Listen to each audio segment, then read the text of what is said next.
교독을 하도록 하겠습니다. 예수께서 여리고로 들어가 지나가시더라.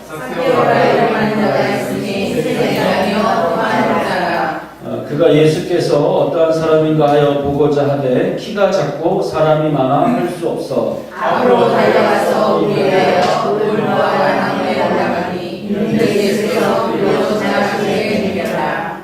예수께서 그곳에 이르사 쳐다보시고 이르시되 삭개오야 속히 내려오라. 내가 오늘 내 집에 유하여야 하겠다 하시니 그들이 내려와 들어가며 영접하되 각종이 보고 수군거려 이르되 저가 죄인의 집에 유하러 들어갔더라 하더라.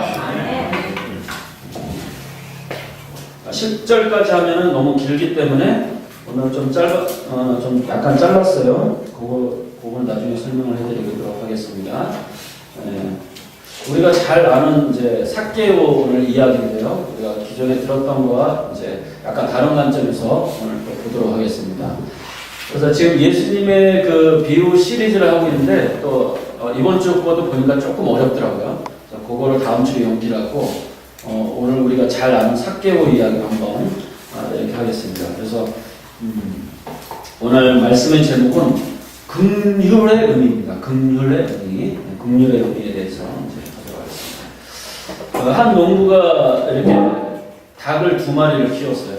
닭을 2마리를 키웠는데 이제 첫 번째 닭은 이 닭이 이제 몸이 약하고 그쵸? 몸이 약해서 이렇게 웃기니 몸이 약하고 아프고 이 닭이 소심하고 쪼다갖고 아주 그냥 병약한 닭이 있었어요. 근데 그 2마리 중에 한 마리는 이놈은 반대요. 강하고 대범하고 그죠? 아주 몸이 튼튼하고 이 약한 닭을 맨날 이렇게 쪼는 거예요. 막 괴롭히는 거예요. 근데 이제 문제는 이제 어느 집에 어느 날 이 집에 이제 손님이 오신 겁니다. 손님이 오셨어요.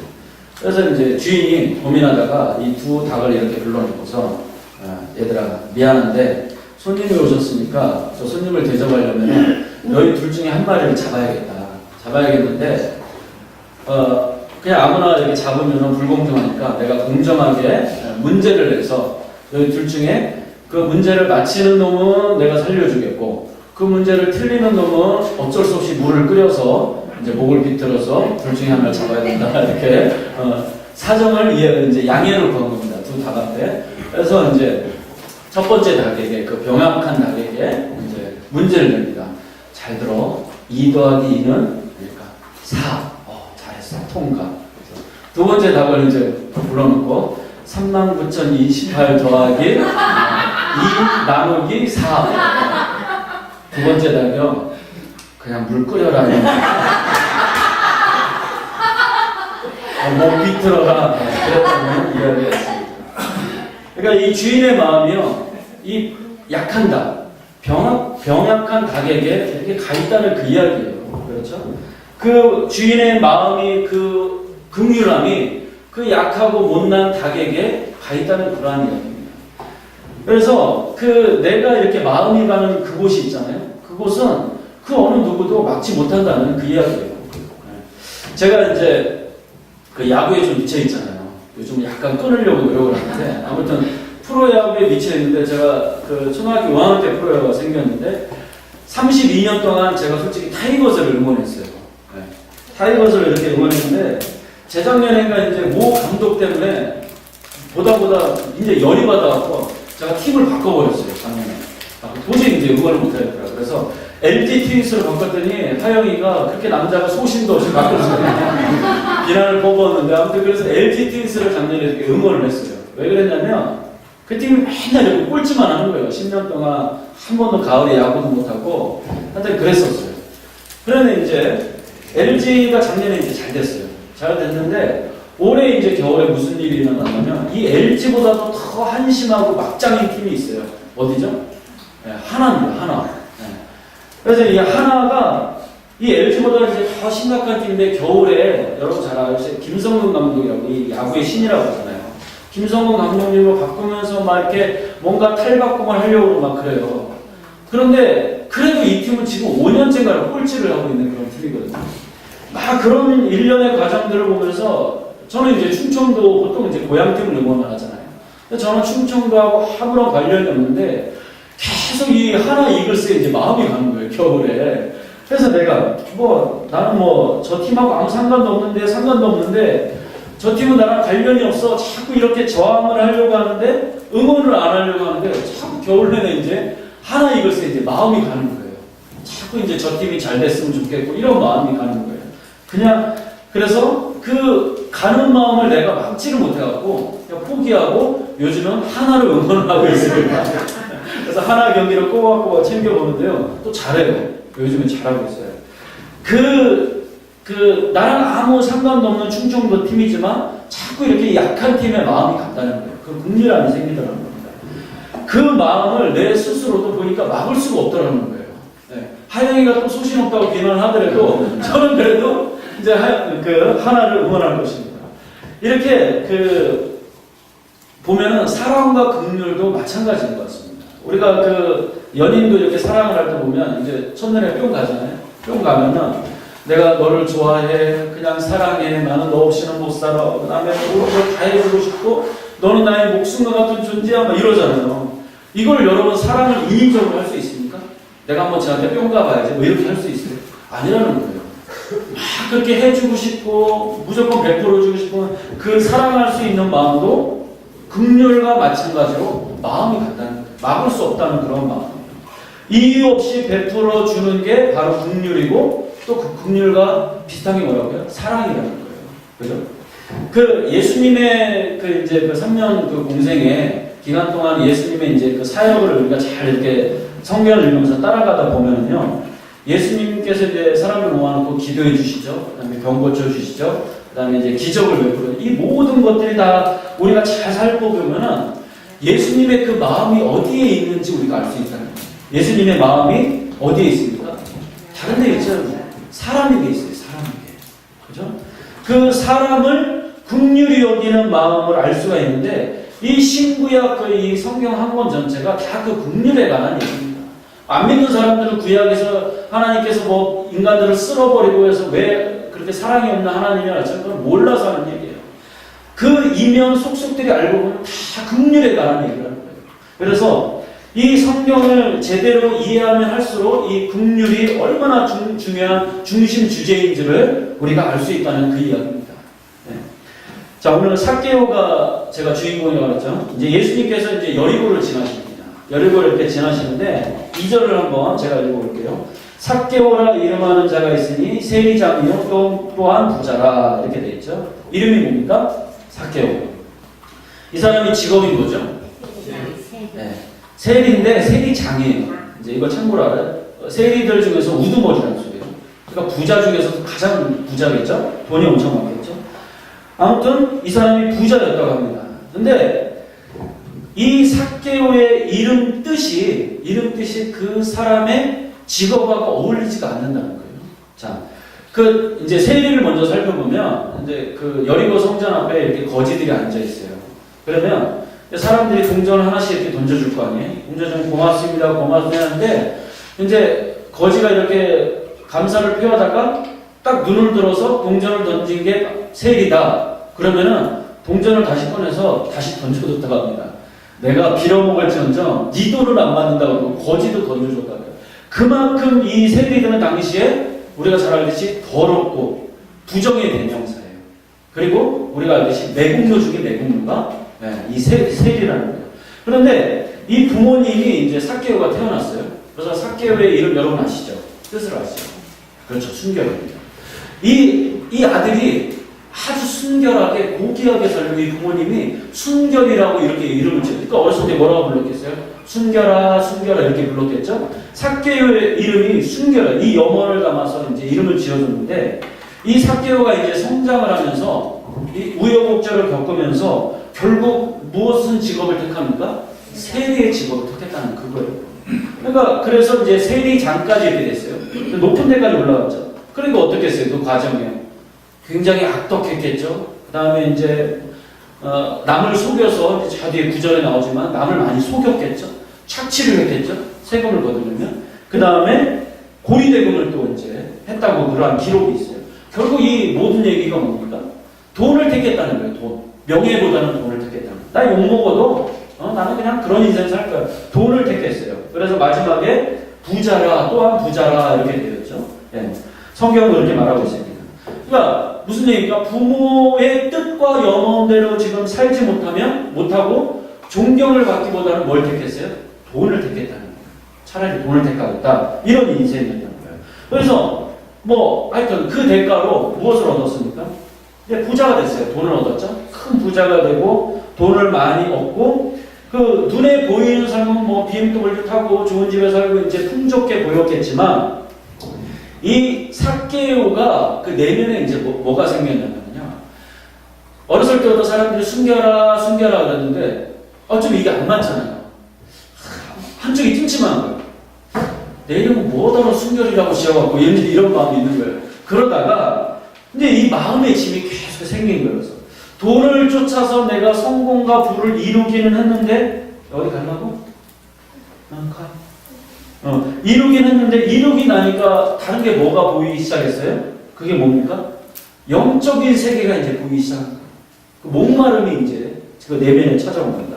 그러면서 인생의 허무가 보이고 그러니까 사람들이 굉장히 삭개오를 욕하잖아요. 지금 얘라 이 죽일로만 내가 네 돈을 안 받는다 이러잖아요. 그러니까 그러한 대접을 받으면서 이 사람이 하나씩 마음에 이제 상처가 생기고 하면서 이게 우울증으로 이제 쌓이게 된 거예요. 그런 배경은 여러분들 잘 아시잖아요. 그러니까 여러분 최진실 씨나 그 다음에 마를린 몰로나 그 다음에 엊그제 그 고인이신 성한종 씨나 이런 사람들 보면 그분들이 돈이 없어서 죽은 게 아니잖아요. 가난해서 죽은 건 아니잖아요. 이 사람들이 또 명예가 없어서 죽었습니까? 그런 얘기가 아니라는 거예요. 인생의 허무와 더 문제는요, 사람들이 그 비난하는 거 있잖아요. 그리고 억울한 놈, 성한용 씨도 그래서 죽은 것 같은데요. 그런 비난이나 내가 억울한 거를 뒤집어 썼을 때, 그럴 때 사람들이 마음이 무너지면 그걸 못 견디고 죽어버리잖아요. 그게 이제 삭개오한테 이제 찾아왔다는 거예요. 마음의 병처럼 무서운 게 없다는 거예요. 그래서 이렇게 이제 삭개오가 키가 작잖아요. 1m 50도 안 됐다는 얘기가 있는데, 키 작은 삭개오가 이제 당시 온 이스라엘 땅에서 이제 유명해진 예수님의 소식을 이제 들었잖아요. 여리고에 오신다고? 그 소식을 듣고 예수님을 보기 위해서 이제 나오는 겁니다. 나온 장면이죠. 아마도 그 인생의 벼랑 끝이었던 것 같아요. 이제 마지막이다. 나 이거 돈이고 뭐고 내가 이번에 이 문제 해결 안 하면 나도 죽어버려야지. 아마 이랬던 것 같아요. 굉장히 심각했던 것 같아요. 그래서 마지막 선택으로 무엇을 잡았다고? 예수님을 아마 선택을 한 것 같아요. 예수님을. 마음의 병이 이제 심각하다는 거죠. 그래서 그걸 보기 전에 이제 예수님의 배려함을 이제 먼저 볼게요. 삭개오가 왜 예수님을 찾았나? 어떻게 찾을 수가 있었나? 이제 시간을 거슬러 올라가서 이제 이번에 이 얘기를 들었어요. 우리가 전에 했던 설교예요. 3년으로 이렇게 거슬러 올라가면 3년 전에 뭘 하셨습니까? 예수님이? 제자들이 이렇게 하나씩 부르잖아요. 순서대로 부르잖아요. 부르실 때 안드레를 제일 처음에 부르고 안드레의 형제들도 부르잖아요. 베드로도 부르고 제자들을 부르실 때 그 제자들 중에서 가장 위험한 인물이 제가 누구라 그랬죠? 네? 누구라 그랬죠? 마태라 그랬어요. 마태도 세리이기 때문에. 그렇죠? 그런데 이 부르면 안 되는 인물 중에 또 누구 적대시되는 인물? 네, 열혈당 누구죠? 시몬이 있었어요. 시몬. 이 둘이 왼수지간인데 같이 불렀다고 했잖아요.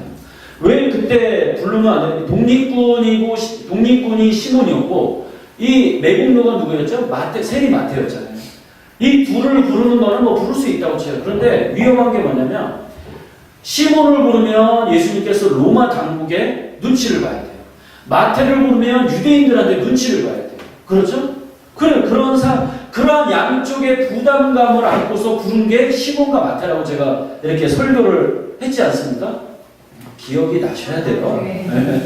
그랬어요?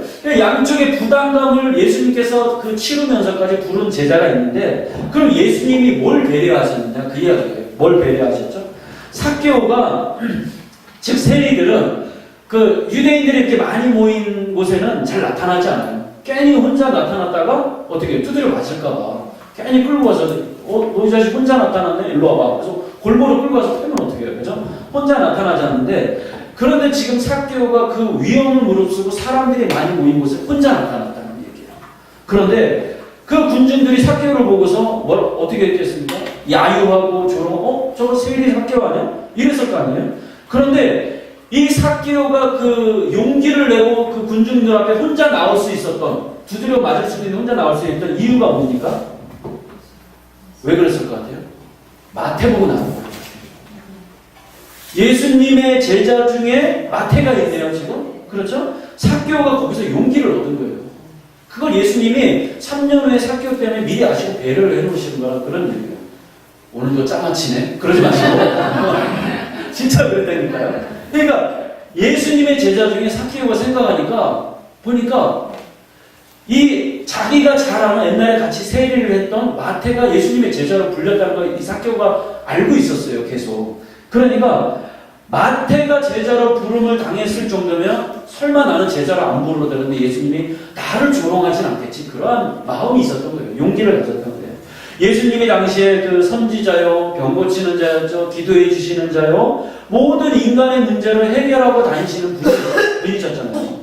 그러니까 자기가 지금 내면에 고통하고 마지막 희망을 붙잡고 싶은데 그래서 나왔는데 만약 이 삭개오가 세리 마태가 거기 없었다면 과연 삭개오가 예수님 앞에 나올 수 있었겠느냐 그런 문제라는 거예요. 아마도 없었을 것입니다. 그죠? 뭔가 은근히 믿는 구석이 있는 거예요. 마태도 불렀습니까? 나는 뭐라고 안 하시겠지. 나도 혹시나 이 삭개오가 용기를 낸 이유가 세리 마태 때문인 것처럼 이처럼 그 예수님께서 그 모든 일을 하실 때 그 성경에서 있는 자, 없는 자, 약한 자 모든 게 다 예수님께서 다 시나리오대로 그 배려 투성이라는 거예요. 다 그 긍휼의 의미라는 거예요. 이걸 보면은요 우리가 알 수 있는 게 교회가 사람을 가리면 안 된다는 것도 우리가 알 수 있다는 거예요. 사람을 가리면 안 돼요. 그러니까 지금의 그 교회 공동체 있잖아요. 교회 공동체 안에서도 이 같은 모든 종류의 사람이 있어야 돼요. 시몬도 있어야 되고 마태도 있어야 되고 그런 얘기예요. 왜 그렇죠? 삭개오처럼 누군가를 보고서 바라볼 대상이 있어야 돼요. 위로받고 용기 대상이 있어야 돼요. 그 믿을 만한 대상이 누가 될지 모르기 때문에 교회 공동체 안에도 세리도 있어야 되고 마태도 있어야 되고 시몬도 있어야 된다는 그런 얘기예요. 저런 인간도 교회 다니는데 나도 좀 다니면 되지 않을까? 이러한 대상이 있어야 된다는 그 이야기라는 거예요. 생각지도 못한 누구 때문에 용기를 얻는 사람이 있을지 모른다니까요. 그러니까 이러한 일도 있어요. 저를 보고서 옛날 친구들이 이래요. 이세일이도 목사 됐는데 이세일 나도 한번 목사 해볼까? 이런 망할 놈들이 있어요. 근데 그런 뚜껑이 열린다니까요. 저도 누군가에 이렇게 용기를 주는 사람이 된다는 거예요. 그런 얘기합니다. 아무튼 마태 때문에 용기를 얻어서 삭개오가 그 영적 목마름, 마음이 무너짐을 해결해보고자 지금 예수님 앞에 나왔어요. 그 처음에 두 마리 닭처럼 삭개오는 얼핏 보면 그 세상 사람들이 보기에는 삭개오가 굉장히 돈이 많으니까 강해 보이고 남을 쪼는 닭인 것 같이 보이지만 그런데 예수님 보시기에는 이 삭개오가요 연약하고 지금 병들어 있고 병약한 닭으로 보였다는 거예요. 그래서 예수님의 마음이 자꾸 삭개오한테 가는 거예요. 아이고 저거 내가 치료해 주지 않으면 저 안 돼. 이 긍휼의 마음을 지금 예수님이 본인 스스로도 막을 수 없다는 거예요. 자꾸 삭개오한테 지금 가 있는 거예요.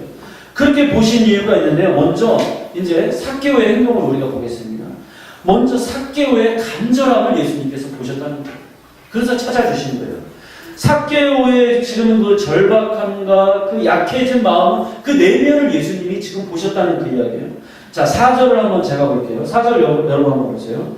4절 보면은 앞으로 달려가서 지금 예수님 보기에서 어떻게 해요? 앞으로 달려가서 이렇게 되어 있죠. 네. 이 예수님이 첫째로 이 삭개오의 어떤 행동을 보셨냐면 예수님을 보기 위해서 달려가는 삭개오를 보셨다는 거예요. 달려가는 그 삭개오의 행동을 기뻐하셨다는 거예요. 제가 전에 그 예수님의 비유 설교하면서 유대인들이 달리기를 한다고 그랬어요? 안 한다고 그랬어요? 유대 어른들은 달리기를 절대 안 한다고 그랬어요. 비가 와도 비 맞는다고 그랬죠? 왜 그렇습니까? 우리와 같이 동양 문화권이기 때문에 삭개오도 유대의 어른이기 때문에 안 달린단 말이에요. 무슨 일이 있어도 안 달리는데 지금 삭개오가 자기 지금 체면이고 뭐가 없어요. 체면, 전통, 유대 전통 다 때려치고 간절한 마음으로 지금 예수님 보기에서 어떻게 해요? 그 절박함을 가지고 그 지금 예수님 보기에서 막 달리고 있는 거예요. 막 예수님 달리는 거예요. 그게 삭개오의 그 병약함, 그 연약한 마음을 예수님께서 보시고 자꾸 그 긍휼함이 예수님 스스로도 막지 못하고 지금 삭개오를 향해서 가고 있다는 그 이야기예요. 자, 그 다음에 두 번째 삭개오가 행동을 합니다. 그 다음에 삭개오가 어디로 갑니까? 어디로 올라가죠? 돌 무화과 나무에 올라갑니다. 자, 이것도 한번 해석을 해볼게요. 이게 또 여러분 왜 이게 또 그러냐면 상상을 할 수 없는 행동이라는 거예요. 왜 그러냐면 당시 그 옛날에 그 로마 사람들도 그 유대인들이 뭘 입고 다녔어요? 남자들이 치마를 입고 다녔어요. 치마를. 우리 같이 바지가 아니고. 그러니까 나무에 이렇게 기어 올라가면 어떻게 됩니까? 그 밑에 사람들이 그 우리 쉽게 말하면 속옷이 다 보이는 거예요. 유대 그 전통에서 보면은 그 아주 경망스러운 짓이잖아요. 뛰는 것도 그런데 이거는 더 수치잖아요. 그러니까 삭개오가 지금 나무에 올라가서 자기의 그 수치를 다 드러내는 거예요. 난 수치를 당해도 좋다는 거예요. 왜? 예수님만 볼 수 있다. 지금 그 이야기예요. 그렇게 수치를 자기 스스로 감수하는 거예요. 그러니까 삭개오는 유대 어른이라면 할 수 없는 첫 번째 달리기를 하고 속옷이 다 군중들한테 보여도 아랑곳하지 않고 오직 예수님만 지금 그 마음속에 간절히 원하고 있는 그런 마음. 예수님만 볼 수 있다. 나 이까지 수치 같은 거 당해도 상관없어. 그 간절함과 연약해진 마음에 예수님이 어떻게 해요? 자꾸 그 삭개오에게 국률한 마음이 가는 거예요. 그래서 이것은 그 삭개오의 행동이 과연 무엇을 말하는 거예요? 주님, 나는 약합니다. 나는 약해요. 저 지금 절박해요. 그 다음 저는 죄인이에요. 죄인. 남을 착취한 죄인입니다. 나 좀 어떻게 불쌍히 좀 여겨주세요. 주님. 그 이 절박함을 예수님께서 그 마음과 그 약함과 그 지금 고백하는 그 절박함을 보셨다는 그거예요. 그런데 이제 예수님께서 이해할 수 없는 이제 행동을 하십니다. 이제 5절로 넘어갑니다. 5절 제가 읽을게요. 예수께서 그곳에 이르사 쳐다보시고 이르시되 삭개오야 속히 내려오라. 내가 오늘 내 집에 유하여야 하겠다 하니 이런 구절이죠. 유숙하겠답니다. 간단하게 얘야 내가 오늘 너네 집에서 좀 자자. 좀 같이 가서 자자. 이게 왜 이해할 수 없는 행동입니까? 하룻밤 좀 자자는데. 삭개오는 아까 세리장 중에서 뭐라고 그랬죠? 세리 중에서 뭐라고 그랬죠? 장이라고 그랬습니다. 자, 여러분 생각을 해보세요. 그 삭개오의 그 약함과 갈급함을 이렇게 예수님께서 그냥 눈으로 보셨으면 그 전지전능한 하나님이시니까 어떻게 하면 돼요? 그래 내려와 내가 기도해 줄게. 그 다음에 위로해 주고 그래도 충분히 마음이 이렇게 가라앉을 수가 있잖아요. 충분히 그 자리에서 뭐 치유해 주시고 우울증을 낫게 해줄 수가 있어요. 그런데 예수님께서 지금 행동으로 이제 문제를 일으키시는 장면이에요. 삭개오의 집에 갈 것을 지금 요구하고 있다는 거예요. 삭개오의 집은 이제 그 세리 중에서 세리장이기 때문에 그때 그 옛 문헌에 보면 세리장의 집에 그 밑에서 일하는 세리들이 많이 모여 있다고 합니다. 그런 얘기예요. 그런 배경이 있어요.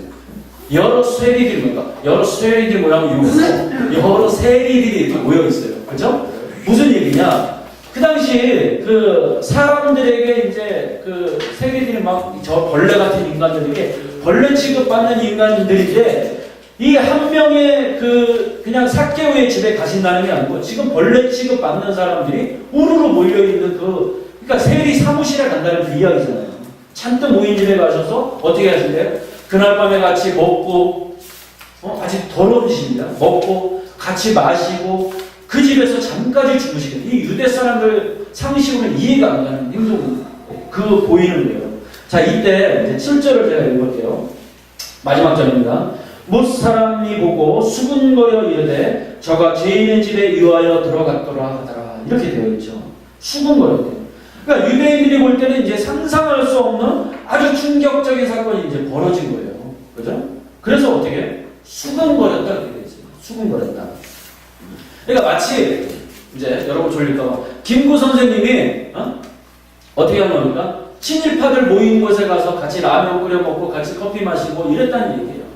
이순신 장군이 일본에 건너가서 도요토미 히데요시하고 기억나시죠? 같이 벚꽃놀이하고 손잡고 신사참배했던 그런 얘기예요. 그러니까 우리가 볼 때 뚜껑이 열리는 그런 얘기예요. 그죠?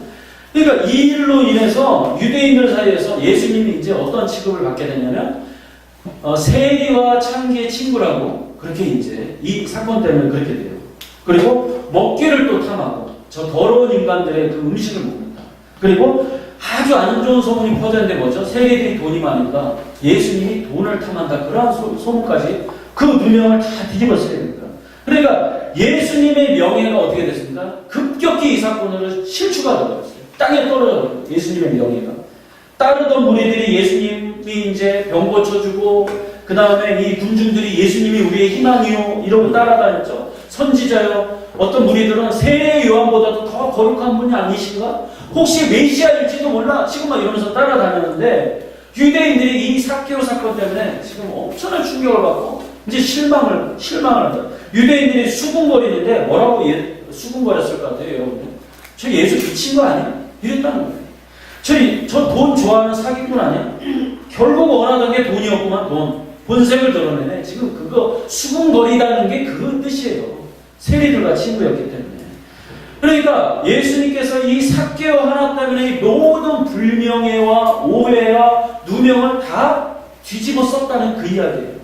그런데 예수님께서 삭개오의 집을 더군다나 이 세리들이 많이 득실득실한 그 한 곳에 하룻밤 묵으신다면 이러한 파장을 예수님께서 예상했겠습니까? 못했겠습니까? 당연히 했죠. 예상했습니다.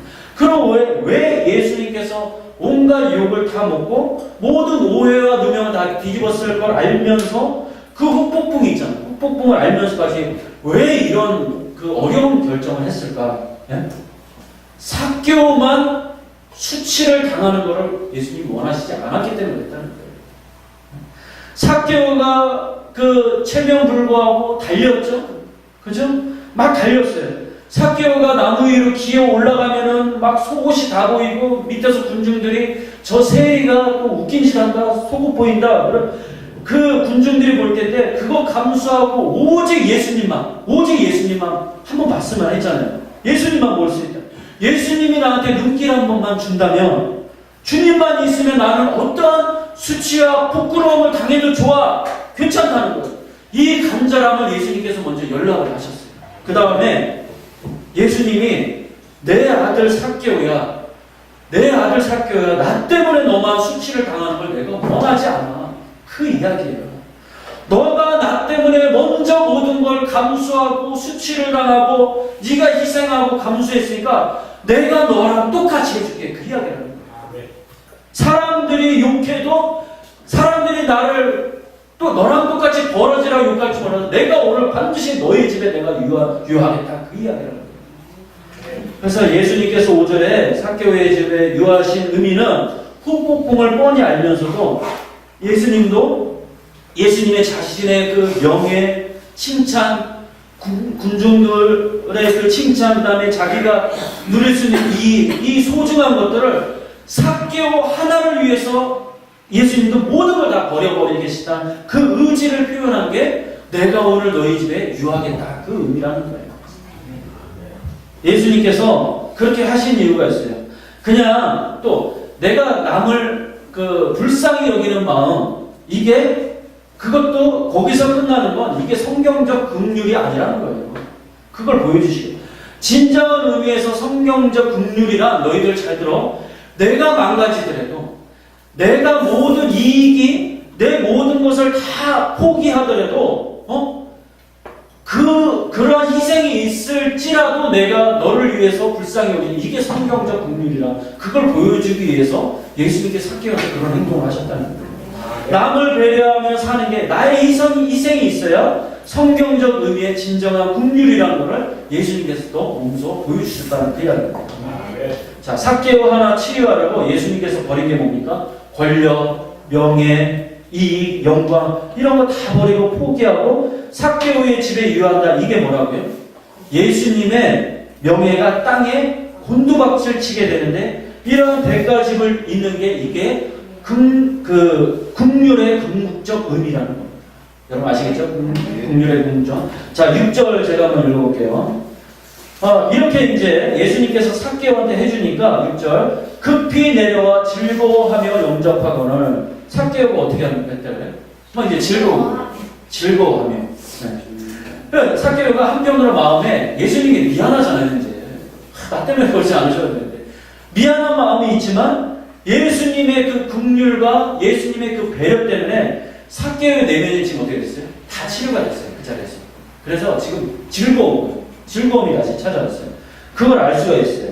자, 여기서 오늘의 이 긍휼을요, 히브리어로 보면은 그 라함이라고 합니다. 라함. 긍휼이 라함인데, 이 라함이 어디에서 왔냐, 이 어원을 따져보면은 그 레켐이라는 단어에서 왔다는 거예요. 레켐이라는 단어인데, 이 레켐이 뭐냐면요, 이 라함의 어원인 레켐이 뭐냐면, 옛날 고대 사람들이 이 레켐을 뭐라 그러냐면, 그 엄마 뱃속에 이 태를 말하는 거예요. 태. 그죠? 자궁 안쪽에 태를 말하는 거예요. 태가 여러분 어떤 것입니까? 엄마들이 이제 임신을 하게 되면, 아이를 갖게 되면 10달 동안 내가 이렇게 배가 무겁잖아요. 배가 무겁고 몸이 망가지잖아요. 그죠? 남자들도 좀 몸이 망가져야 되는데, 그죠? 여자들만 몸이 망가지잖아요. 몸이 망가지고 해도 아이를 이 엄마가 태 안에서 모든 것을 다 감수하면서 가장 좋은 것만 공급해 주잖아요. 양수에 둥둥 떠 있으면서. 모든 것을 이 아이를 위해서 10달 동안 좋은 것으로 배려해주는 공간이 바로 태라는 거예요. 태. 레켐. 태. 즉 모든 것을 배려해주면서 이 만삭이 되고 내 몸이 망가지면서까지 희생하면서까지 하는 그것이 바로 긍휼이라는 거예요. 그게. 그래서 레켐이라는 거예요. 엄마의 태. 그죠?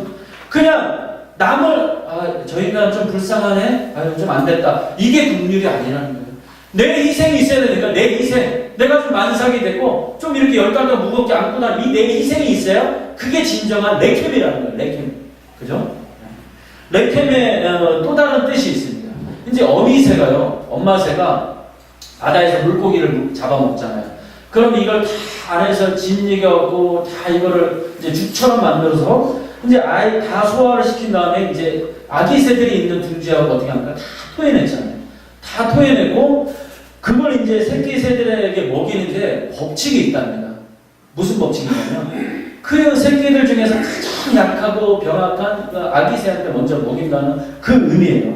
이게 레켐의 또 깊은 뜻이 있다는 거예요. 레켐의 단어란 뜻이.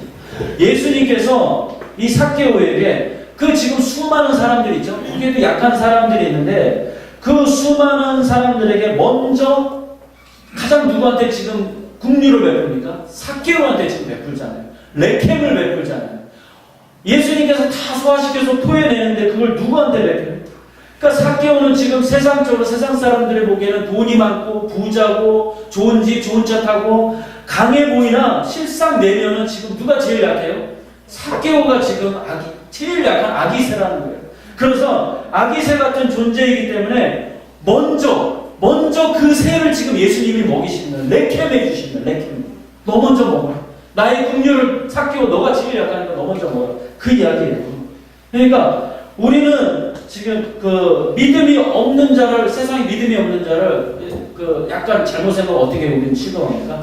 악하다. 믿음이 없어 악하다 그러잖아요. 그런데 흔히들 그렇게 하는데 주님이 보시기에는 우리가 기준이 약간 다릅니다. 예수님은 믿음이 없는 자를 악하다고 보시는 게 아니라 그 사람을 약하다고 이렇게 보신다는 거예요.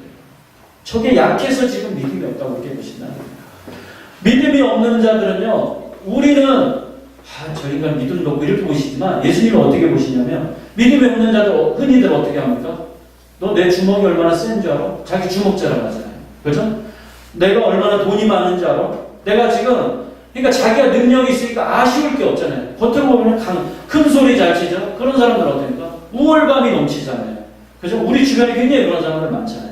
그런데 그 사람들이 급속하게 위축될 때가 있어요. 급속하게. 언제죠? 막 큰 소리 치자가도 이 사람들이 영적인 깊은 내면에 문제가 생기면 급속히 위축이 돼요. 또 이 사람들한테 그 인생들한테 이 성경 말씀을 우리 믿는 사람들이 갖다가 대주잖아요. 그럼 이 사람들이 큰 소리 치자가도 급속하게 위축되는 걸 우리가 볼 수가 있어요. 우리는 쥐뿔도 없는데 그냥 말씀 하나 갖다 댔을 뿐인데 이 종을 뭐라 표현할 방법이 없네. 뭐 그런 거 있잖아요. 근데 그 사람들이 큰 소리 치자가도 말씀을 갖다 대면 급속히 위축이 돼요. 이게 말씀 앞에서 자기도 모르게 작아진다는 거예요. 진리 앞에서 작아. 이게 말씀의 능력이라는 거예요. 그걸 볼 때마다 제가 느끼는 게 있어요. 많이 봤는데 힘이 있다고 돈이 있다고 그 사람이 강한 게 아니구나. 그걸 느낄 수 있다는 거예요. 막 그 겉으로는 막 세 보이고 강해 보여도 그 세고 강한 척 하느라 그 사람의 내면의 약함을 우리가 문득문득 볼 때가 있다는 거예요. 그런 사람일수록 내면이 영적으로 약할 수 있다는 그 이야기입니다. 예수님께서 그걸 힘 좀 있다고 믿음이 없는 거를 악하다고 아니하시고 그 사람이 약하구나 이랬다는 거예요. 약하다고 보시다는 거예요. 그래서 하나님의 긍휼이 시작되려면 오늘 삭개오처럼 내면의 약함을 먼저 고백해야 된다. 내면의 약함을. 내가 큰 죄인입니다. 내가 착취했습니다. 내가 비로소 내 입술에서 내가 강한 자 같지만 탄식하고 이 고백할 때 예수님께서 어떻게 해요? 그때 바로 긍휼을 그때 시작하신다는 거예요. 그때 작동을 하신다는 거예요. 탄식과 고백이 있을 때 그랬다는 거예요. 조금 설명이 어려웠는지 모르겠지만 예전에 성 프란시스코라는 제가 전에도 한번 파충 얘기할 때 했죠. 그분이에요. 하루는 그 제자가 이제 꿈을 꿨어요. 낮잠을 잤어요. 낮잠을 잤는데 이제 천국에 올라가서 보니까 하나님이 계시고 하나님 우편에 보니까 그 의자에 성 프란시스코 이렇게 써 있는 거예요. 그래서 천사한테 저거 혹시 우리 스승의 의자냐? 그랬더니 네 스승이 나중에 죽어서 앉을 자리야. 그러니까 그만큼 대단한 자리야. 그랬던 거예요. 그러니까 와 진짜 대단하긴 하네 우리 스승이. 그래서 이제 꿈에서 깼는데 그 제자가 가만히 생각하니까 이제 마음에 질투가 생긴 거예요. 시샘이 생겼어요. 내가 잘난 건 알겠는데 그 정도인가? 그래서 이제 스승님을 찾아가서 이제 약간 이제 못된 마음에 딴죽을 걸고 싶은 마음이 생겼어요. 스승님은 본인 스스로 어떠한 사람이라고 생각을 하십니까? 이런 질문을 했어요. 스승님. 이제 하늘나라에서 보니까 이제 자기는 대단한 인물인 걸 알고 왔잖아요. 본인은 어떻게 생각하는가 물어보는 거예요. 그랬더니 성 프란시스코가 대답하기를 내가 이 세상의 모든 죄인들 중에 가장 큰 죄인이지 이렇게 얘기를 하더라는 거예요. 그러니까 이 제자가요 더 뚜껑이 열려 화가 폭발하는 거예요. 그래서 자기는 모르게 스승한테 소리를 질렀어요. 스승님 그거는 위선입니다. 왜 그러죠? 자기가 하늘나라에서 본 게 있기 때문에 그거는 위선입니다. 왜 그러냐? 그랬더니 당신은 내가 봐도 가장 위대한 스승일 뿐 아니라 누가 봐도 가장 위대한 성자인데 그렇게 말하면 스승님이 지나친 겸손이고 그걸 내가 볼 때 위선입니다. 그렇게 꼬집었어요. 이렇게 딴죽을 걸었다는 거예요. 그런데 이 성 프란시스코가 얘기를 하기는 그거는 자네가 나를 몰라서 하는 얘기네. 이런 얘기. 무슨 얘기입니까? 내 안에 아무도 모르는 하나님과의 나와 나만이 아는 큰 죄가 있어. 그거는 자네가 모르네. 이런 얘기를 하더라는 거예요. 그러니까 긍휼이 뭡니까?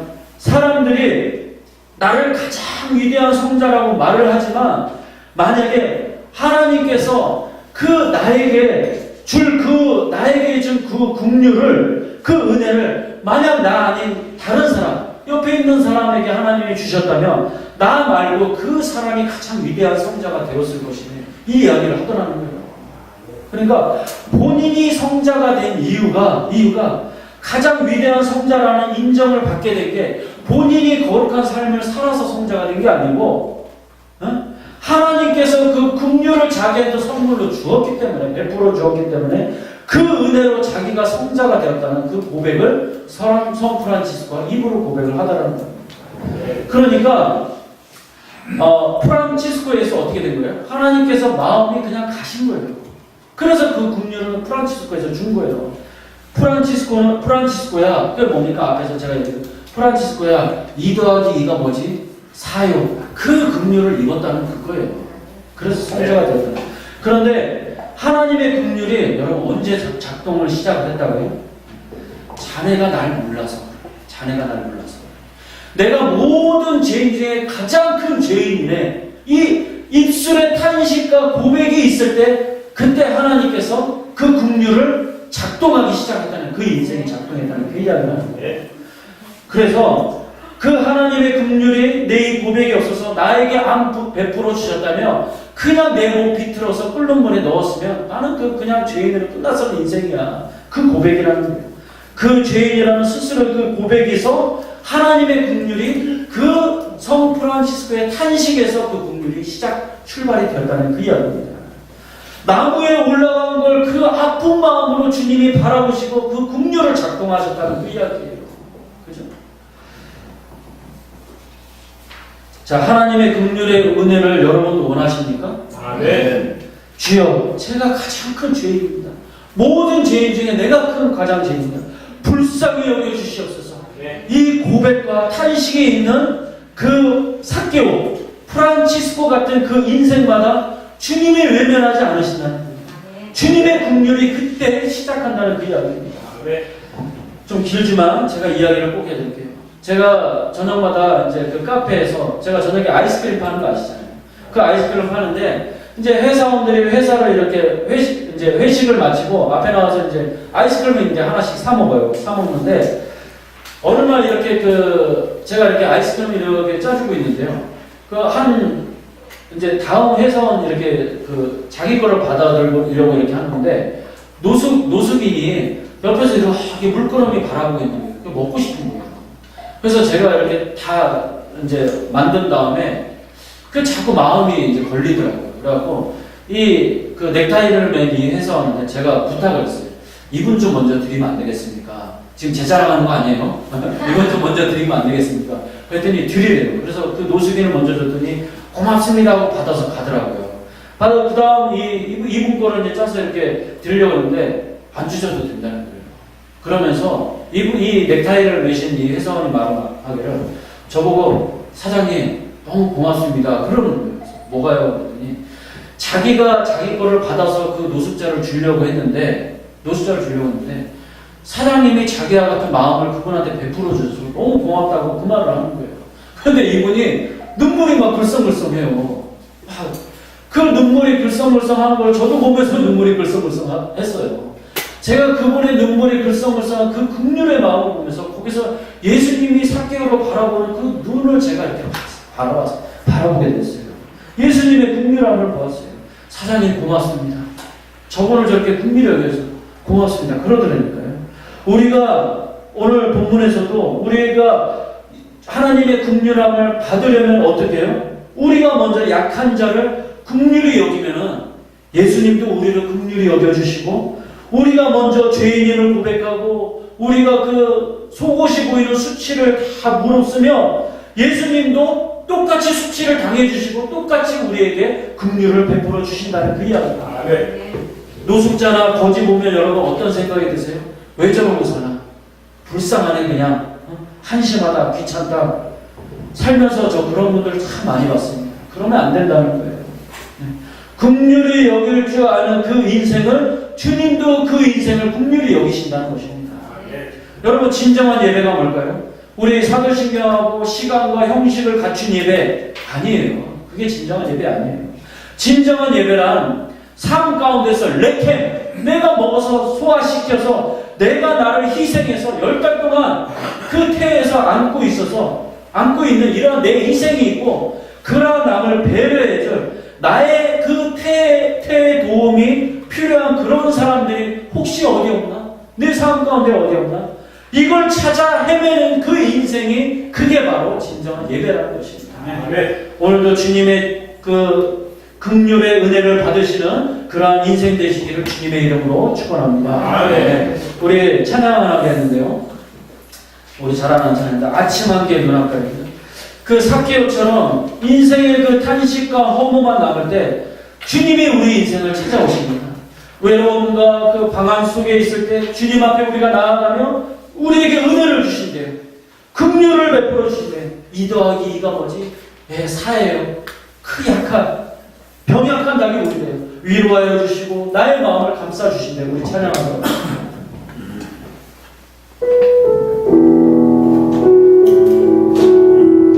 아침 한개 눈앞가리들 아침 한개 눈앞가리들 나의 약한 마음에 나의 약한 믿음 신사인데 부드럽게 다가온 주의 음성 아무것도 염려하지 마라 빗줄기 바위 믿음 빗줄기 바위 믿음